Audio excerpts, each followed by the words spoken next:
Joining me now is Town Clerk Ann Quirk. Thank you so much for joining us this morning. We have a lot to discuss because we have a big state primary coming up in September.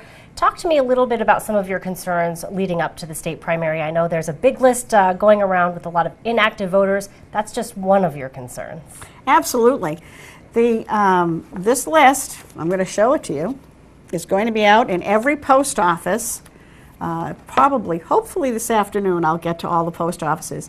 There are over 4,000 names on this list of people who are inactive, which means when they go to the polls, and hopefully everybody is going to the polls, on Thursday, September the 8th, to vote in the state primary, they may have a problem. They'll have to fill out paperwork, they'll have to prove that they live at the same address that we have them at, and it's because we haven't heard from them.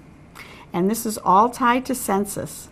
So even though people, maybe they did send their census back and it got lost in the mail, that's a possibility. Or they forgot to fill out their census. Yeah, people forget.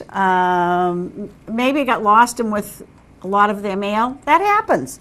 But we need to hear from them. We need either a phone call or for them to stop by and see us so we can get this straightened out for them. And it'll be much easier, I think, for them at this stage of the game to fix the problem than to try and fix it the day of the election when they're headed to the polls. Absolutely. It's always harder the day of the election. It ties up the lines. It ties you up. And if you don't vote in the state primary and then you go ahead to vote in the state election in November, where we're voting for president, we're voting for everything, there will be a tie-up because there'll be longer lines and it will cause a problem for you. Yeah, absolutely. Well, what can we do? So you said you're going to put these lists out at local post offices, so you can check that. You could also stop by, I think, the clerk's office. You'll have one on hand there. Absolutely. Check your voter status. If someone's watching and, can they call the clerk's office? Should they stop in? Oh, that's a good thought. They can always call us. We're always taking those phone calls. They also, if they have access to a website, they can go on their computer and do www.sec.state.ma.us. That's the Secretary of State's website. And on that website, they can find out if they're a voter, if they're inactive, where they vote, where the polling locations are. It's all there on the website. The other nice feature about this website is you can actually go in and do a voter registration card online. Wow. It's a big, big deal. It comes to us a few days later, goes through the Secretary of State's office first, and if we have any problems, then we do like to try and call you and see we couldn't take care of this because. But yeah, it's a great... Is that a recent development that you can actually apply to or register to vote online? Unless it hasn't even been around a year yet. So it's very recent, and it is a great tool for those folks who can't come into the office. They're working in another town, they're working in another state, but they live here and they really want to be in touch with us. It's a great way to do it. Great way to get younger voters in, I would think, too, because the younger generations are just used to doing everything online. They really are, and they're so good at it. Although every once in a while we'll have a new voter come in and we take their picture when they sign up to vote so they can put it up on Facebook or wherever they want to That's just exciting. Kind of announce, I'm now a voter. Yeah, that's an exciting stage in your life. Let's talk a little bit about absentee balloting. What happens if you're not going to be in town for that September 8th primary? Absolutely. We always do absentee balloting in our office or we'll mail them out to you. The requirement by law is that you fill out an application. If you send us a letter and you sign the letter, we'll take that as your application if you can't get in. If you are out and about and you stop in the office, we're going to start absentee balloting on Friday, this coming Friday, and hopefully we'll catch a lot of people who either for religious reasons or for the fact that they're out of state or they're ill, they can't get in. We're going to take care of you and get your ballot in there. A lot of people don't understand what happens then to that absentee ballot.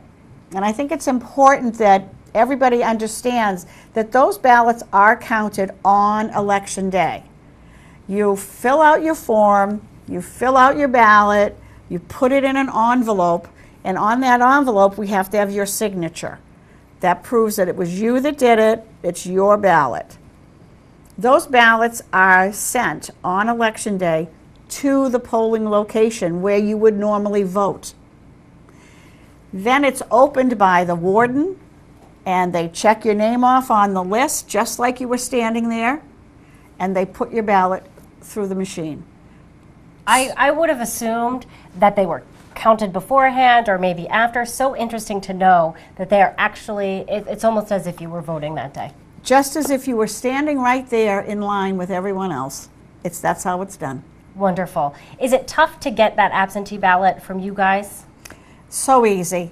And I'll tell you, a letter, give us a phone call, we'll send you an application. We can do it that way. We try to make it as easy and as seamless as possible for all of our voters because it's important. We need your vote. It's your voice. When is the last day to register to vote in the September 8th primary? The last day to register to vote is Friday, August the 19th. The office will be open until 8 p.m. on that Friday to get everyone in that needs to fill out a voter application. If they can't do it online, there's all different ways. But if we'll be there. We'll have people manning the office so that we can get your voter registration. Yeah, you guys actually stay late, open late a little bit on the last day to register to vote. Is that correct? Yes, we do. We stay open until 8 p.m. so that people have the opportunity, if they work or live in if they work in another town and they're coming back to the Cape and it's a long drive back, well, we'll be open until 8, so you can come in and see us. That's kind of awesome that you do that for everybody. Yes, that's part of what we do. And the other thing is that the absentee balloting will, as I said, we'll start doing that in the office on Friday, this coming Friday. But also, if you want to do an absentee ballot and you haven't gotten into us soon, you need to do it prior to the election because the voting for absentee closes the day before the election. So if you haven't done it by noontime the day before, we close the office so that we can process all of this work and get it ready for the polls for the next day. Wonderful. Good to know. Now, this is an interesting primary because typically elections are held on Tuesdays, but this is going to be held on a Thursday. Talk to me a little bit about why that decision was made. The decision was made because we need to have 45 days in between the primary and the election according to the state of Massachusetts. So they've pushed the calendar, so to speak, back so that we get those 45 days in. The 45 days falls on the Tuesday after the holiday, which is a tough day for a lot of folks. They may be on vacation. They may not even be home. So the Secretary of State's office made the determination that the best day to have the state primary would be Thursday, the 8th of September. All right, well, so everyone should notice that change this year, know when they're heading to the polls, and if they have any questions, contact your office. Absolutely. And just to let you know, too, we have, as I said, we have started receiving the absentee ballots. And if you are a United Independent Party person, your ballot is going to be blank. It is blank because there is no one running in that particular party.